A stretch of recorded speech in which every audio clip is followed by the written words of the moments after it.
شراب، جوا، ان کے بارے میں اللہ نے آیت نمبر 91 میں فرمایا انما یرید الشیطان، شیطان تو چاہتا ہی ہے کہ شراب اور جوا کے ذریعے تمہارے آپس میں دشمنی ڈال دے، بغض و عداوت ڈال دے، پھر آپس میں تم ایک دوسرے کا دشمن بن جاؤ، جھگڑا فساد کا بازار گرم ہو جائے، پھر تم جھگڑے فساد میں، دشمنی میں، عداوت میں الجھ جاؤ اور اللہ کا ذکر اور نمازوں سے غافل ہو جاؤ، دور ہو جاؤ۔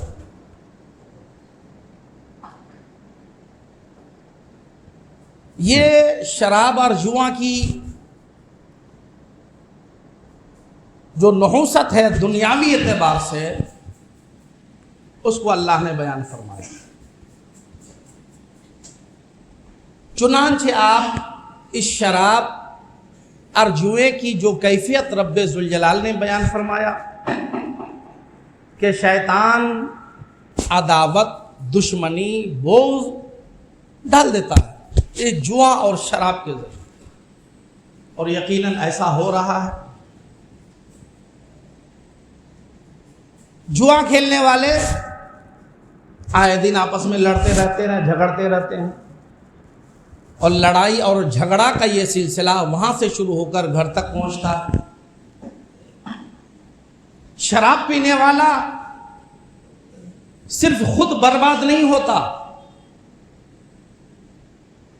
اس کی بربادی خود سے شروع ہوتی ہے، اس کی بیوی برباد ہوتی ہے، اس کے بچے برباد ہوتے ہیں، اس کے ماں باپ برباد ہوتے ہیں، اس کے خاندان والے برباد ہوتے ہیں، پھر نتیجتاً ان خاندان میں جو لڑکے یا لڑکیاں ہوتی ہیں، جب ان کے رشتے کی بات آتی ہے اور کسی طرح خبر پہنچ جاتی ہے کہ اس فیملی کے اندر ایک بیوڑا بھی ہے، شرابی بھی ہے، نتیجتاً اس فیملی سے لوگ رشتہ کرنے سے اعراض کرتے ہیں، بچتے ہیں۔ اس کا کتنا بڑا سائیڈ ایفیکٹ، یہ جوا کا اور شراب کا کتنا بڑا سائیڈ ایفیکٹ۔ تو ایک جواری اور ایک شرابی صرف خود تباہ نہیں ہوتا ہے، وہ اپنے آپ کو، فیملی کو، ماں باپ کو، رشتہ دار کو، سب کو تباہ کرتا ہے۔ پھر اس کی تباہی کا آغاز پھر محلے میں ہونے لگتا ہے۔ شراب پی رہا ہے، راستے میں اس کو گالی دے دیا، اس کو گالی دیا، اس کو چھیڑ دیا، اس کو چھیڑ دیا، نتیجہ جھگڑا، فساد، لڑائی، جس کو قرآن نے بیان فرمایا کہ شیطان تو یہی چاہتا ہے کہ تم آپس میں محبت کے ساتھ نہ رہو، الفت کے ساتھ نہ رہو، تم ایک دوسرے کا دشمن بن جاؤ، خون کا پیاسا بن جاؤ، آپس میں لڑتے رہو، اور جب لڑتے رہو گے تو نتیجہ یہ ہوگا کہ تمہیں اللہ کو یاد کرنے کا موقع نہیں ملے گا، نماز پڑھنے کا موقع نہیں ملے گا، شیطان تجھے غافل کر دے گا، زندگی کے مقصد سے غافل کر دے گا۔ نبی کریم صلی اللہ علیہ وسلم نے شراب کو ام الخبائث بتایا ہے۔ آج جو ہمارا مسلم معاشرہ تباہی کے دہانے پہ، اس کے پیچھے بہت بڑا رول اس نشہ کا۔ اس نشہ نے ہمارے 12 سال 15 سال جوانوں کی جوانیاں چھین لی۔ جو شادی کر بیٹھا اس عورت کی زندگی تباہ ہو گئی، بچے پیدا ہوئے، باپ رہتے ہوئے وہ بچے یتیم ہو گئے۔ جن جوانوں کو بڑھاپے میں ماں باپ کا سہارا بننا تھا، وہ شرابی ماں باپ کے لیے بوجھ بن گیا۔ اب وہ بڑھاپے میں ماں باپ کہاں سے کمائے، کہاں سے لائے؟ نتیجہ یہ ہوتا ہے کہ ماں باپ الگ گھٹ گھٹ کے رو رہے ہیں، مر رہے ہیں، بیوی الگ تباہ ہو رہی ہے، بچوں کی نشو نما صحیح سے نہیں ہو پاتی، اس کی تعلیم نہیں ہو پاتی۔ غرض یہ ہے کہ پورا پریوار تباہ ہو رہا ہے۔ ایک نشہ کا سائیڈ ایفیکٹ کہاں کہاں تک پڑ سکتا ہے، کہاں کہاں تک ہو سکتا ہے، اس پر آپ غور و فکر کرو گے تو آپ کو خود اندازہ اس کا۔ اس نشہ نے ہمارے سماج کو کتنا تباہ کیا، خاص کر کے یہ 15 سال سے لے کر 20-25 سال کے درمیان جو ہمارے جوان ہیں کس قدر تباہ ہو رہے ہیں. یہ عام حالات تو ہندوستان کے عام مسلمانوں کے ہیں، اور اگر مٹیا برج کا جائزہ لیا جائے تو شاید یہ ٹاپ میں رہے، مگر کوئی بولنے والا نہیں، کوئی روکنے والا نہیں، کوئی ٹوکنے والا نہیں. یہاں تو مسلمان تمنا کرتا ہے میرا پڑوسی ہلاک ہو جائے، میرے آس پاس رہنے والے تباہ ہو جائیں، وہ ذلیل و خوار ہو جائے، کاسائے گدائی لے کر گھومتا پھرے. یہ تو تمنا کرتا ہے اس زمانے کا مسلمان. پھر یہ کسی کے بچے کو شراب سے کیوں روکے گا، نشہ سے کیوں روکے گا؟ تو ایسے لوگوں کے ذہانت و فطانت کے حوالے سے میں کہنا چاہتا ہوں کہ اگر آپ نے یہ نظریہ قائم کیا تو آپ کے ساتھ بھی تو ایسا ہونے والا ہے. آپ کے بھی تو بچے ہوں گے، آپ کے بھی تو بھائی بھتیجے ہوں گے. اگر ان کے ساتھ خدا نخواستہ ایسا ہو گیا تب کیا ہوگا؟ اس وقت آپ کو کون بچانے کے لیے آئے گا؟ ہمارے مٹیا برج کی اس دھرتی پر 15 سال سے لے کر 25 سال تک یہ عمر ہوتی ہے ایجوکیشن حاصل کرنے کی، تعلیم حاصل کرنے کی، اسٹوڈنٹ لائف ہے یہ. تو ایک اسٹوڈنٹ رات کے 12 بجے 1 بجے 2 بجے سڑک پہ، نکڑ پہ، چوراہے پہ، دکان پہ بیٹھا ہے، کیوں؟ لوگ کیوں نہیں بولتے ہیں بھائی تو کس کے گھر کا لڑکا ہے، تجھے تو ابھی پڑھنا چاہیے، 11-12 بجے تک اسٹڈی کرنا چاہیے، پھر سو جانا چاہیے، صبح اٹھ کر کے پڑھنا چاہیے، کیونکہ فجر کے بعد جو پڑھائی ہوتی ہے وہ دماغ میں نقش ہوتی ہے. تمہیں تو تیاری کرنا چاہیے. تم یہاں 2 بجے کیا کر رہے ہو؟ یہاں 3 بجے تم کیا کر رہے ہو؟ تمہاری شادی نہیں، رشتے ناتے نہیں، اتنا بڑا موبائل لے کے گھنٹوں گھنٹہ کس سے بات کر رہے ہو؟ کون سا تمہارا اتنا بڑا کاروبار ہے کہ گھنٹوں موبائل میں لگے ہو؟ مگر کوئی پوچھنے والا نہیں، سب لوگ تماشا دیکھتے ہیں اور ذکر کرتے ہیں. دیکھیے حضرت، ہمارے محلے کے لوگ اگر سب دکھاتے ہی رہو گے میاں تو اصلاح کون کرے گا؟ برائی کا سدباب کون کرے گا؟ حدیث پاک دیکھو، شراب پینے والا جتنا گنہگار، شراب بنانے والا بھی اتنا گنہگار، شراب لانے والا بھی اتنا گنہگار، شراب لے جانے والا بھی اتنا گنہگار، اس میں تعاون اور ہیلپ کرنے والا بھی اتنا گنہگار. ان سب کے لیے برابر کا عذاب ہے، برابر کا عذاب. یہ تو خاندان تباہ ہو رہا ہے. کلیجے پھیپڑے شراب کے نشے میں سڑ جاتے ہیں، کینسر کا مریض ہو جاتا ہے، نالیوں میں گٹر میں پڑ کر کے مر جاتا ہے، جہنم نصیب ہو جاتا ہے. یہ تو عبرت ہے، سبق ہے سب کے لیے کہ آج اگر نشے کی بدولت کسی کا بچہ نالی میں پڑ کر کے مر گیا ہے میاں، تو آپ سبق حاصل کرو، اپنے بچوں پہ نظر رکھو، کہیں تمہارے بچے ایسے لوگوں کے ساتھ رہتے تو نہیں ہیں. کیونکہ صحبت، اٹھنا بیٹھنا، یہ زندگی میں سب سے اہم رول ادا کرتا ہے. مولا کائنات شیر خدا مشکل کشا جب شہید ہو رہے ہیں، امام حسن مجتبی جنتی جوانوں کے سردار سے کہتے ہیں، بیٹا میں جا رہا ہوں، میرے بعد اچھے دوست تلاش کرنا. اس سے سمجھو کہ اٹھنے بیٹھنے اور صحبت کا کتنا بڑا دخل ہوتا ہے. ایک شرابی کے ساتھ رہنے والا، ایک جواڑی کے ساتھ رہنے والا، الٹے سیدھے کام کرنے والے کے ساتھ رہنے والا، آج نہ صحیح، کل صحیح، پرسوں صحیح، 6 مہینے سال بھر کے بعد صحیح تباہی کے دہانے پہ چلا ہی جائے. اور ایک عالم کے ساتھ بیٹھنے والا، نمازی کے ساتھ بیٹھنے والا، نیک صالح انسان کے ساتھ بیٹھنے والا، اگر وہ نیک صالح نہیں بھی بنتا ہے تو خدا کی رحمت ہے، اس صالح پہ جو نازل ہوتی ہے اس کا حصہ تو اسے ضرور ملے، اور کسی نہ کسی دن اسے ہدایت ضرور ملے. اس لیے میرے بھائی، اپنے نسلوں کی اگر فکر کرنا ہے، آپ کو بچانا ہے، تو آپ کو اپنی اولادوں پہ نظر بھی تو رکھنا ہے کہ آپ کی بچیاں کہاں جا رہی ہیں، آپ کے بچے کہاں جا رہے ہیں. آپ نے تو سمجھ لیا صاحب ہم نے سینٹ تومس میں نام لکھا دیا ہے، فلاں اسکول میں نام لکھا دیا، فلاں اسکول میں. بچہ جا رہا ہے، پڑھ رہا ہے، مزے لے رہا ہے. آنے جانے میں صحبتیں کیسی ہیں، اسکول کا ایٹماسفیئر، ماحول کیسا ہے، کس طرح کے نظریات اس کے دماغ میں ڈالے جا رہے ہیں، اور کس طرح کی فکر اسے دی جا رہی ہے. کتنے ماں باپ نے غور و فکر کیا؟ نتیجہ بعد میں ظاہر ہوتا ہے کہ مسلمان گھر میں پیدا ہونے والا بچہ دہریہ ہو رہا ہے، اسے قربانی سے نفرت ہے، اسے عید سے نفرت ہے، اسے رمضان سے نفرت ہے۔ مسلم گھر میں بچہ پیدا ہونے والا یہ نظریہ پیش کرتا ہے، کیوں؟ اسے ایسا ماحول دیا گیا ہے۔ مسلم گھر کی بچیاں غیروں کے ساتھ رشتہ رچا رہی ہیں، محبت کے نام پہ، پیار کے نام پہ بھاگ رہی ہیں، اور رزلٹ آ رہا ہے کیا؟ تباہی۔ ارے غیروں کی طرف سے یہ تو سازشیں چل رہی ہیں کہ ان مسلمانوں کو شراب کے نشے میں ڈال دو، انہیں جواڑی بنا دو، ان کی بچیوں کی عزت تار تار کر دو، تاکہ یہ سماج میں سر اٹھا کر جینے کے لائق نہ رہے، یہ برباد ہو جائے، مجبور و معذور ہو جائے، لاچار ہو جائے، بھکاری بن جائے۔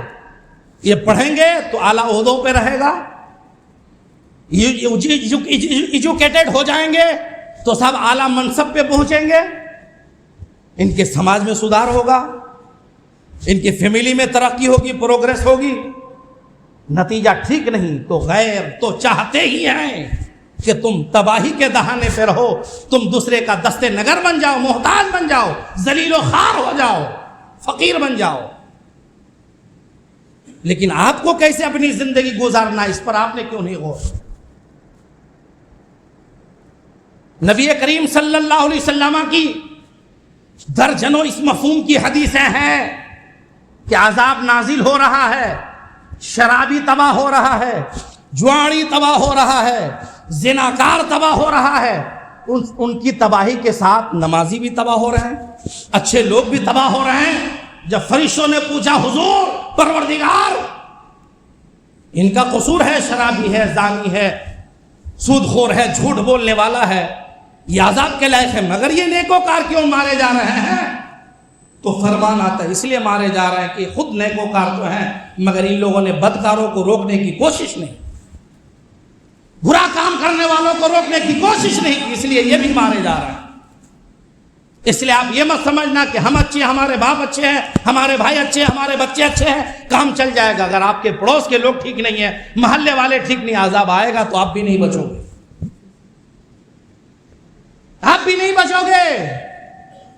محلہ کا نام گندا ہو جائے گا تو صرف ان گندے لوگوں کے گھر رشتے نہیں آئیں گے، آپ کے گھر میں رشتے آئیں گے۔ اس کا اثر آپ پر بھی پڑے گا، آپ کے فیملی پر بھی پڑے گا، علاقہ بہت خراب ہے۔ یہ دنیاوی سائیڈ ایفیکٹ ہے شراب کے، جوا کے، برائی کے۔ اور اگر قرآن و حدیث کی روشنی میں بات کی جائے کہ شراب کس قدر ڈینجر چیز ہے، جوا کتنی خطرناک چیز ہے، تو آؤ حدیث پاک سنو۔ مسلم شریف کی ایک حدیث پاک ہے، اللہ کے نبی سرور کائنات صلی اللہ تعالی علیہ وسلم ارشاد فرماتے ہیں کہ جو شراب پیے گا، اللہ تعالیٰ نے یہ عہد کیا ہے کہ جو شراب پیے گا اسے طینۃ الخبال سے پلایا جائے گا۔ لوگوں نے عرض کی یا رسول اللہ علیہ الصلاۃ والسلام، طینۃ الخبال کیا چیز ہے؟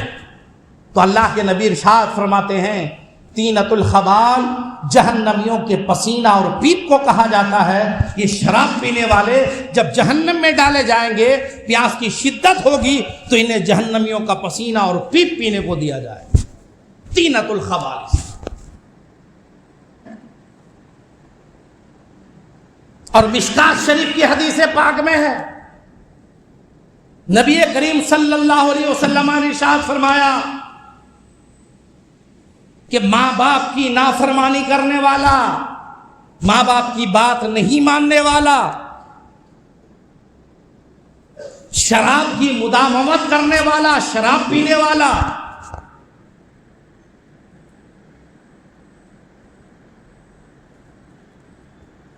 اور جوا کھیلنے والا، اللہ کے نبی فرماتے ہیں یہ جنت میں نہیں جائیں گے، یہ جنت میں نہیں جائیں گے۔ جب جنت تقسیم کرنے والا آقا کہہ دیے، پھر کون ہے جو لے جائے؟ جب نبی ہی نے منع کر دیا تو پھر کون ہے جو لے جائے؟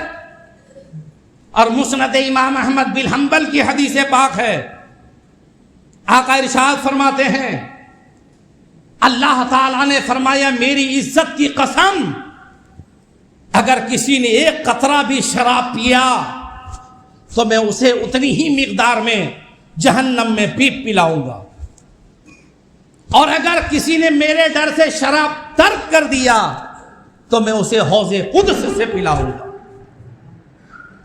حوض قدس سے پلاؤں گا۔ اب معلوم ہے آپ کو جہنمیوں کی پیپ اور پسینہ کا کیا عالم ہوگا؟ جہنم میں وہ آگ جس کی گہرائی کے بارے میں نے گزشتہ جمعہ بتایا، آسمان و زمین کے درمیان جو ڈسٹینس ہے اس سے زیادہ گہرائی ہے جہنم کی، اور صرف آگ ہی آگ ہے۔ پھر جب جہنمی کو عذاب دیا جائے گا، بدن سڑ جائے گا، سڑنے سے یہ دنیا کا سڑنا مت مراد لو، یہ ایسا سڑے گا کہ اس کا کوئی تصور نہیں کیا جا سکتا، سڑے گا، گلے گا، نتیجتاً پیپ، زخم، زہر نکلے گا بدن سے۔ ان ساری چیزوں کو جمع کیا جائے گا، پھر جمع کر کے اللہ کی جانب سے اس میں زہریلے مادے ڈالے جائیں گے۔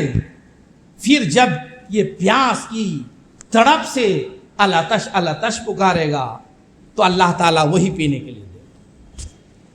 ایک تو آگ میں ہے، آلریڈی عذاب میں ہے، پھر پیاس پر جب وہ پینے کے لیے دیا جائے گا جس میں زہر ہے، پیپ ہے، نہ جانے کتنی گندی گندی چیزیں ہیں، پھر جب وہ پیے گا تو نہیں پینے سے جتنا عذاب میں تھا، پینے کے بعد اس سے زیادہ دردناک عذاب میں مبتلا ہو جائے۔ یہ شرابیوں کے حوالے سے اللہ کے نبی نے حدیث پاک میں ارشاد فرمایا۔ اور ایک روایت میں، نسائی کی روایت میں ہے کہ رسول اللہ صلی اللہ علیہ وسلم نے فرمایا کہ 3 آدمیوں پر اللہ نے جنت حرام کر دیا ہے، جنت حرام ہے۔ ان میں بھی پہلا نمبر بھی بہت خطرناک ہے، اس پر کبھی بات کریں گے۔ پہلے نمبر پہ ہے ماں باپ کی نافرمانی کرنے والا، جنت حرام ہے اس پر۔ جو بچے ماں باپ کی بات، جائز بات نہ مانے، ماں باپ کو تکلیف دے، ماں باپ کو ستائے، ان کے بارے میں رسول اللہ نے فرمایا کہ جنت ان پر حرام ہے۔ اس عنوان پہ کبھی گفتگو کریں گے۔ پھر دوسرا فرمایا شراب پر مداومت کرنے والا، شراب پینے والا، اس پر جنت حرام ہے۔ اور تیسرے نمبر پہ فرمایا اللہ کے نبی نے دیوس، اس پر جنت حرام ہے۔ دیوس ہے کیا؟ جس کا نظارہ ہم سماج میں دیکھ رہے ہیں۔ دیوس اس شخص کو کہتے ہیں کہ ان کے اہل و عیال میں، پریوار میں کوئی برائی ہو اور یہ روکے نہیں، ان کی بیوی بدکاری میں مبتلا ہو، بے پردگی میں مبتلا ہو، گناہوں میں مبتلا ہو، ان کے بچے بچیاں گناہوں میں مبتلا ہو، اور یہ شخص تماشا دیکھتا رہے، اسے دیوس کہتے ہیں۔ اللہ کے نبی فرماتے ہیں اس پر بھی جنت حرام ہے۔ اور یہ دیوس بہت پائے جا رہے ہیں ہمارے دور۔ عورتیں کھلے عام گناہ میں مبتلا ہے، بے پردگی عروج پہ ہے، دین سے قریب تک کا، دور دور تک کا کوئی رابطہ نہیں، مگر شوہر ہے کہ کیا بولے، بھائی ہے کہ کیا بولے، باپ ہے کہ کیا بولے۔ دیوس چاہے باپ کی شکل میں ہو، بھائی کی شکل میں ہو، بھتیجے کی شکل میں ہو، شوہر کی شکل میں ہو، سب کے لیے یہ سزا ہے کہ اس کے اوپر جنت حرام ہے۔ اور آج ہم دیکھ رہے ہیں کہ دیوس ٹائپ کے لوگ ہمارے سماج میں بہت زیادہ ہیں۔ یہ اپنے پریوار میں برائیاں دیکھتے ہیں، نظر انداز کرتے ہیں، روکتے نہیں، ابھی تو بچہ ہے دیکھا جائے گا، ابھی تو چھوٹی بچی ہے دیکھا جائے گا، اور جب پانی سر سے اونچا ہو جاتا ہے تب دیکھنے کا کوئی وقت ہی نہیں رہتا۔ یہ دیوس، یہ 3 لوگوں کے بارے میں نبی نے فرمایا جنت ان پر حرام ہے۔ ماں باپ کا نافرمان، شراب پینے والا اور دیوس۔ ایک حدیث پاک میں ابن ماجہ، نسائی اور سیاہ ستہ میں یہ حدیث پاک موجود۔ دور عجیب و غریب ہے۔ تم شراب پیتے ہو؟ نہیں، ہم شراب تھوڑی پیتے ہیں۔ تم کیا پیتے؟ ہم تو ویسے بیئر پیتے ہیں، اس میں نشہ نہیں ہوتا۔ اچھا، تم کیا پیتے ہو؟ نہیں، ہم تو حضرت وہ ٹیبلٹ کھاتے ہیں، اس میں نہیں۔ سیاہ ستہ کی اس حدیث پاک میں ہے کہ جو لوگ شراب کا نام بدل بدل کر نشہ کریں گے، آج یہی ہو رہا ہے نا، شراب کا نشہ، نام بدل بدل کر کے لوگ شراب کریں۔ حدیث پاک میں نبی نے فرمایا ہر نشہ آور چیز حرام ہے، جہنم میں لے جانے والی ہے، رزق ہے وہ، تو اللہ کے نبی فرماتے ہیں کہ جو ان نشہ آور چیزوں کا نام بدل بدل کر استعمال کرے، اللہ تبارک و تعالیٰ اسے زمین میں دھسا دے گا اور کچھ لوگوں کو بندر بنا دے گا، خنزیر بنا دے گا۔ جو لوگ شراب کا نام بدل کر کے نشہ استعمال کرتے ہیں، جس طرح ہمارے بچے پتا خوری کرتے ہیں، ٹیبلٹ کسر سے کھا لیتے ہیں، جس شیرپ میں نشہ ہو اس شیرپ کو زیادہ پی لیتے ہیں، گانجا ہے، چرس ہے اور دیگر چیزیں ہیں، جس میں بھی نشہ ہے سب حرام ہے، چاہے تم نام بدل دو۔ بلکہ اللہ کے نبی نے تو فرمایا کہ نام بدل کر جو پیتے ہیں ان کا لیے اور دردناک عذاب ہے، وہ یا تو زمین میں دھسا دیا جائے گا، یا خنزیر بنا دیا جائے گا، یا بندر بنا دیا جائے گا۔ خدا نہ خواستہ کسی کا بھائی بندر بن جائے تب کیا ہوگا؟ خنزیر و سور بن جائے تب کیا ہوگا؟ محلے میں زمین میں دھسا دیا جائے تو کیا ہوگا؟ ایک بلڈنگ دھس گئی تو ساری بلڈنگوں کا کام بند ہو گیا۔ اگر وہ دھسا دیا جائے گا تو آس پاس کی بلڈنگیں گرے گی کہ نہیں گرے؟ تو آس پاس کے لوگ نہیں مریں گے؟ اس لیے خدا کے عذاب سے ڈرو، اللہ دردناک عذاب دینے والا ہے۔ یہ عذاب ہیں اللہ دنیا میں بھی دے سکتا ہے اور آخرت میں تو ہے ہی متعین۔ اس لیے میرے بھائی، اگر سماج کو بہتر بنانا چاہتے ہو تو نشہ سے مکت کرو، آزاد کرو۔ کسی کا بھی ہو، بچہ ہو، رشتہ دار ہو، روکنے کی کوشش کرو۔ محلے کے بڑے لوگ، سماجی لوگ اور بااثر لوگ روکنے کی کوشش کریں۔ اگر نہیں کرتے ہیں تو اللہ کی بارگاہ میں آپ بھی بچنے والے نہیں ہیں۔ پروردگار عالم ہم سب کو نشہ سے دور رہنے اور اپنے سماج کو نشہ سے پاک کرنے کی توفیق عطا فرمائے۔ السلام علیکم۔